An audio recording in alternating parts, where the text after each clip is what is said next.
The doctor said Karen had 6 weeks. She lasted 11. The bills lasted a lot longer. I was still writing checks when they fired me. 10 days before my $55,000 bonus hit.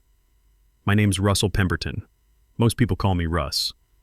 I'm 52 years old, and that morning in the conference room wasn't how I thought my career at Titan Systems Group would end. 8 years of 12-hour days and sacrificed weekends, gone in a 10-minute meeting.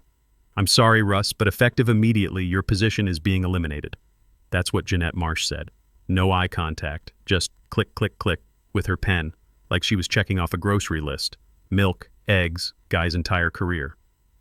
Brandon Caldwell sat across from me with this little smirk. His tie was crooked. This guy couldn't even dress himself properly, but somehow he was deciding my fate. He was 42, MBA from somewhere expensive, all theory and no field experience.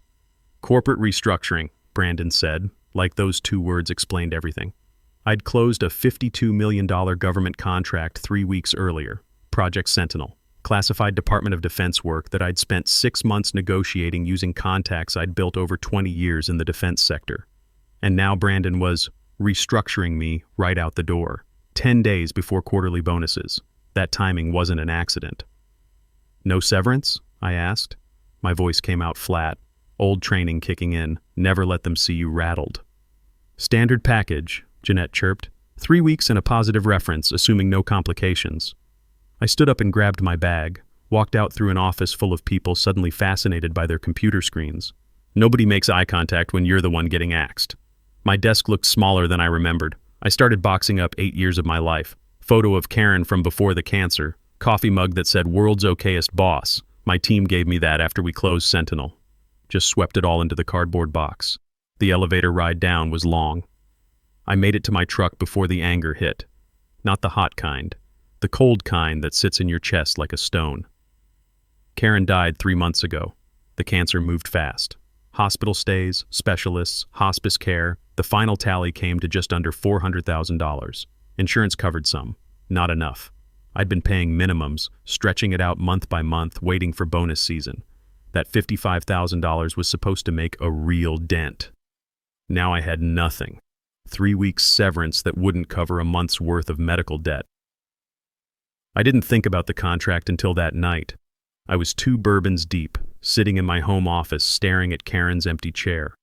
The house felt bigger without her, quieter. That's when I remembered the safe. Not some desk drawer. The fireproof safe in my closet where I kept the important documents. Birth certificates, insurance policies, the deed, and my original employment contract from 2017. I pulled it out, still in its envelope, still had the Titan Systems letterhead from back when Lawrence Holbrook was CEO, back when the company was run by people who valued loyalty. I unfolded it slowly, read through the legal language line by line. Page 7, Section 14B, buried under a paragraph about termination conditions. If employee is terminated without cause, he shall be entitled to 12% of company net quarterly profit in the quarter of termination, in lieu of standard bonus and severance. I read it 3 times. 12%, not of my department's bonus pool. 12% of Titan Systems Group's entire quarterly net profit. I sat back in my chair. The leather creaked.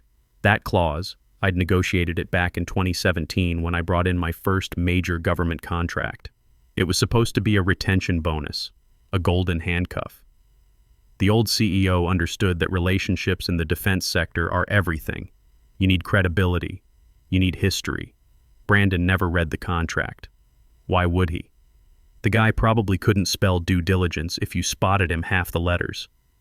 I pulled up my email and searched for anything from Troy Garrison. Troy was an old Army buddy who worked as a senior engineer at Titan. We'd served together back in the day. Found what I was looking for. An email from a month ago where he'd accidentally copied me on an internal Q3 forecast. The forecast showed projected net profit for Q3, $42.3 million. The Sentinel contract I'd closed would hit the books this quarter. Defense work, high margins, minimal overhead. I opened the calculator app on my phone. $42.3 million times 0.12, $5,076,000. I stared at that number for a solid minute. Set down my bourbon because my hands needed to be steady. That wasn't a bonus. That was generational money. That was every medical bill Karen left behind, paid in full. That was the house fixed, the truck replaced, and enough left over to actually breathe. And Brandon thought he was screwing me over. I laughed. Couldn't help it.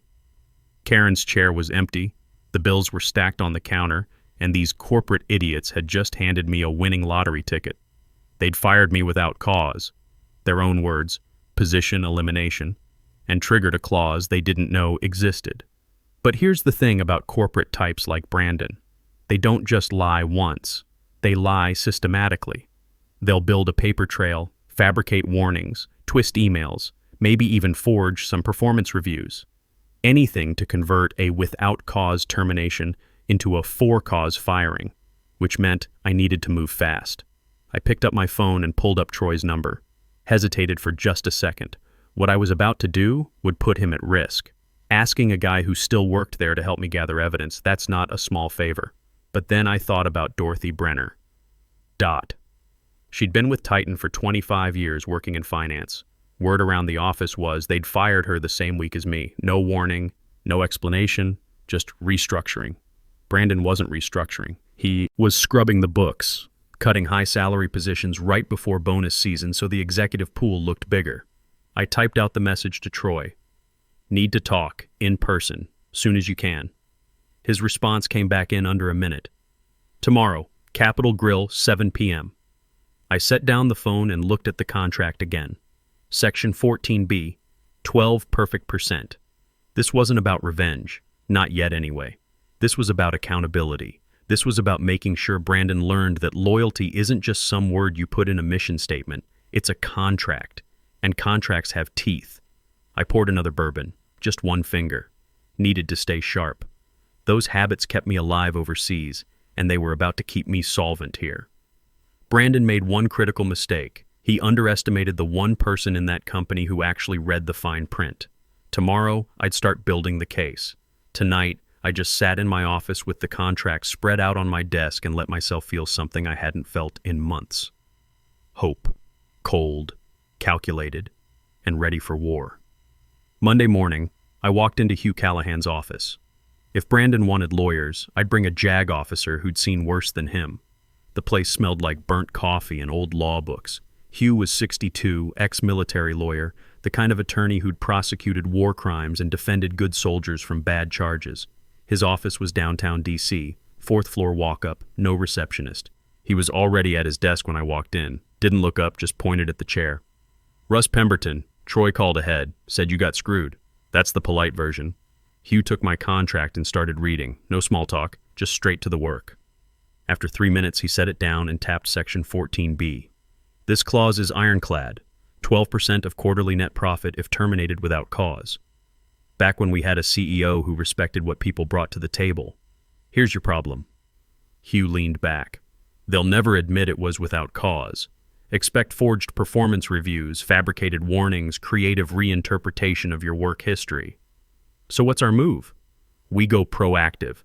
Pull every email where leadership praised your work, client testimonials, anything proving you were an asset. Make it impossible for them to claim you were underperforming. And the real reason they cut me? Hugh's eyes narrowed. Money. They fired you to boost the executive bonus pool.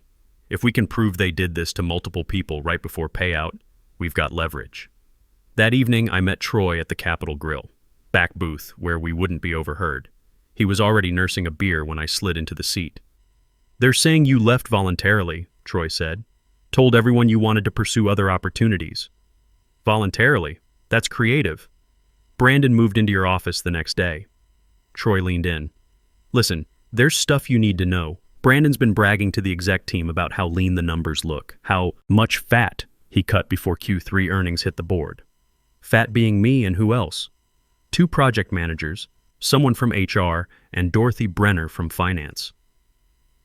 I felt something cold settle in my chest. Dot? She's been there 25 years. I know. They blindsided her the same way. Troy glanced around the restaurant. And Russ, there's more. That Sentinel contract you closed, the $52 million deal, it's hitting the books this quarter. Brandon's already counting it in Q3 projections. The profit margin is obscene. So they cut me right after I secured the windfall that's funding their bonuses. Exactly.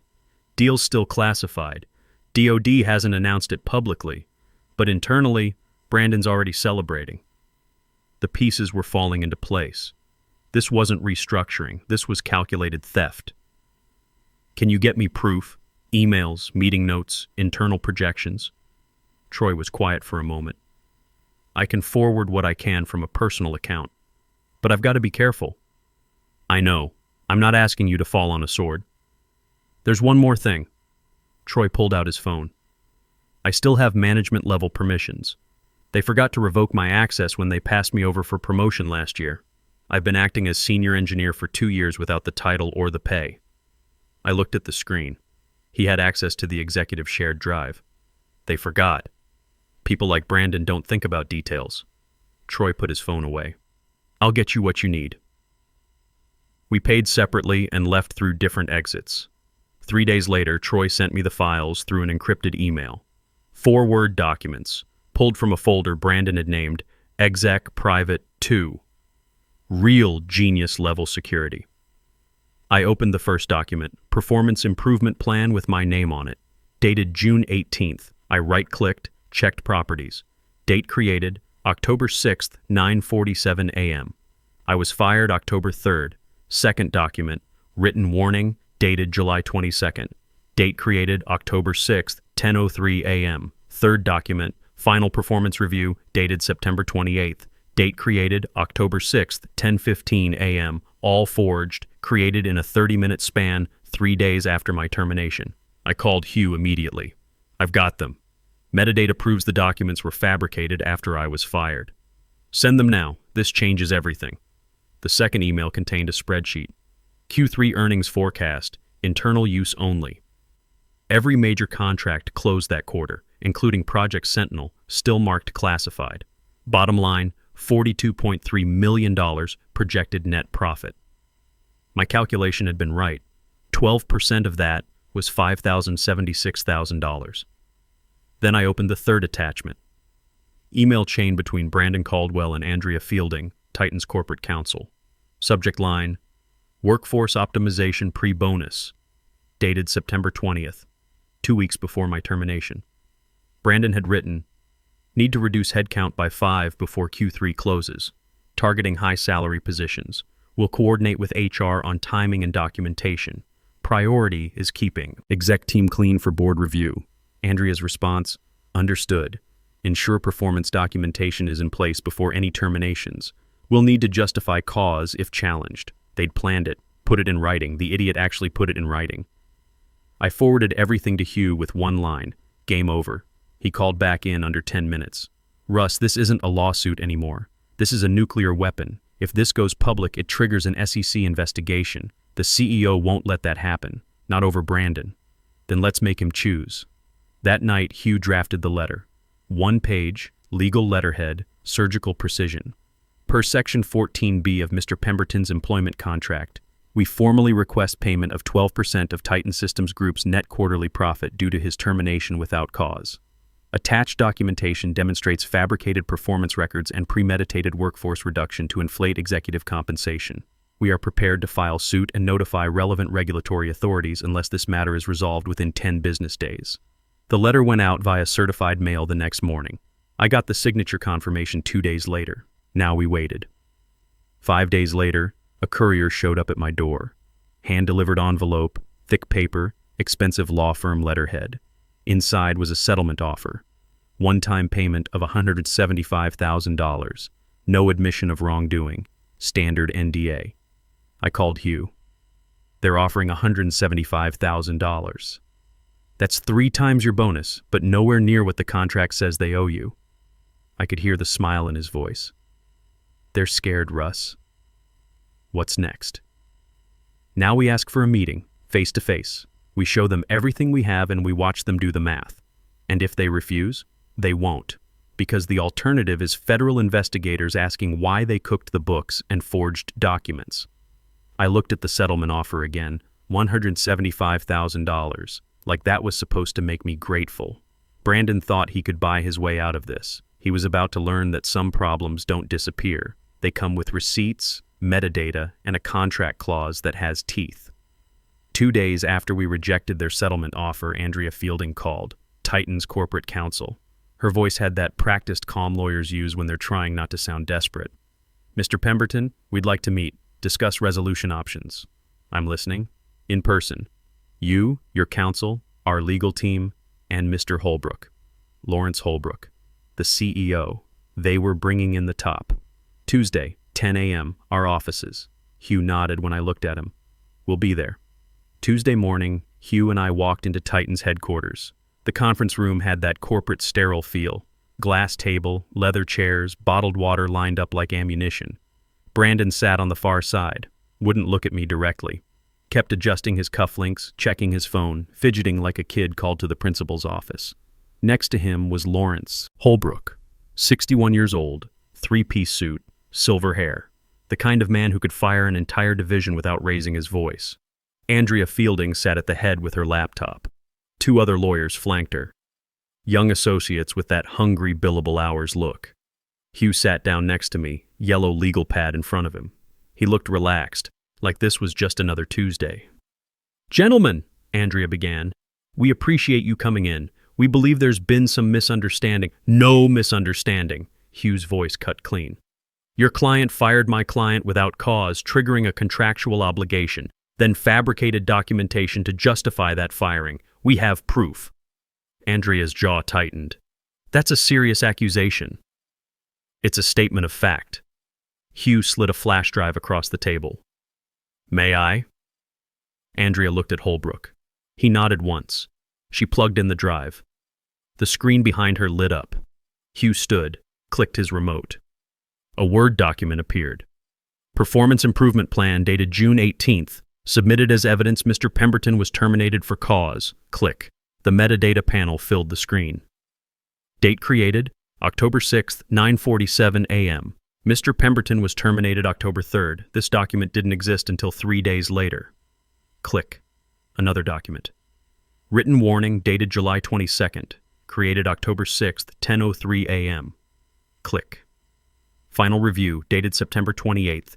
Created October 6th, 10:15 a.m. The room was dead quiet. All fabricated, all created in a 30-minute window, all backdated. Brandon's face had gone pale. Holbrook's eyes shifted to Brandon like a laser sight. Second item. Hugh pulled up a new file. Sworn affidavit from Dorothy Brenner, former senior finance analyst, 25 years with your company. Fired 3 days after she raised concerns about revenue recognition for the Sentinel contract. Holbrook's jaw tightened. Mrs. Brenner flagged accounting irregularities. Deferred income moved into Q3 to artificially inflate quarterly profit before bonus calculations. Hugh clicked again. Original projections and revised projections your CFO ordered. The numbers told the story. Revenue pushed from Q4 into Q3. Made the quarter look $8 million better than reality. Mrs. Brenner tried to escalate, got shut down, then got fired. Hugh raised a hand before Andrea could speak. Third item. Email chain between Mr. Caldwell and your office, Ms. Fielding, dated September 20th. The email appeared on screen. Brandon's words.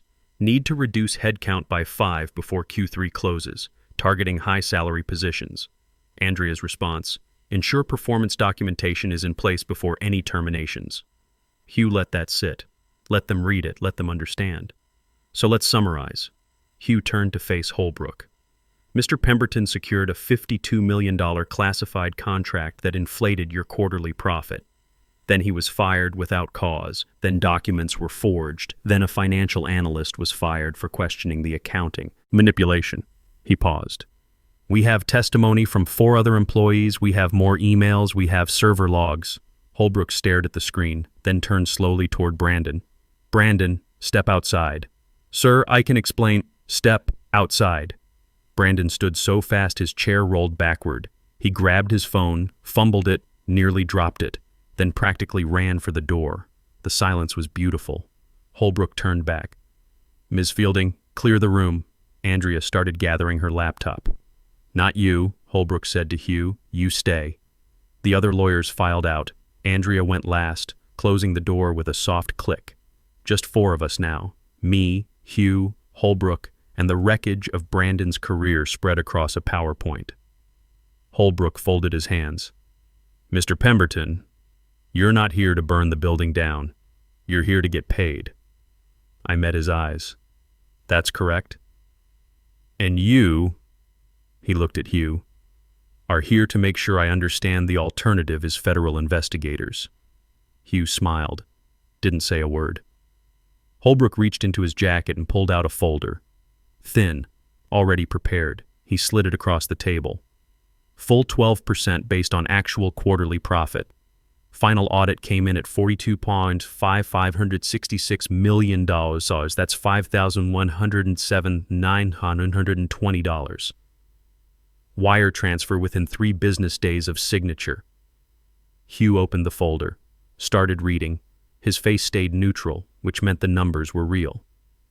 "NDA?" I asked. "Standard confidentiality. You don't discuss the settlement or circumstances with press, competitors, or future employers." "And Brandon?" "Terminated effective immediately. Breach of internal conduct policy." I tapped the folder. 2 conditions. Holbrook waited. 1. Dorothy Brenner gets a consulting agreement, $400,000. Holbrook's eyes narrowed slightly. "Done." 2. Troy Garrison gets promoted to senior engineer, title and pay. He's been doing the work for 2 years. You're protecting your people. I'm making sure you remember what loyalty looks like. Holbrook was quiet, then nodded. "Agreed. Paperwork finalized by end of business today." He stood, extended his hand. I stood and shook it. His grip was firm, dry, emotionless. "One more thing," Holbrook said as we reached the door. "We'd like you to consider returning. Senior Vice President, significant compensation." I looked at him, at his expensive suit and corner office empire. "I appreciate the offer," I said, "but I'm done working for people who need lawyers to teach them ethics."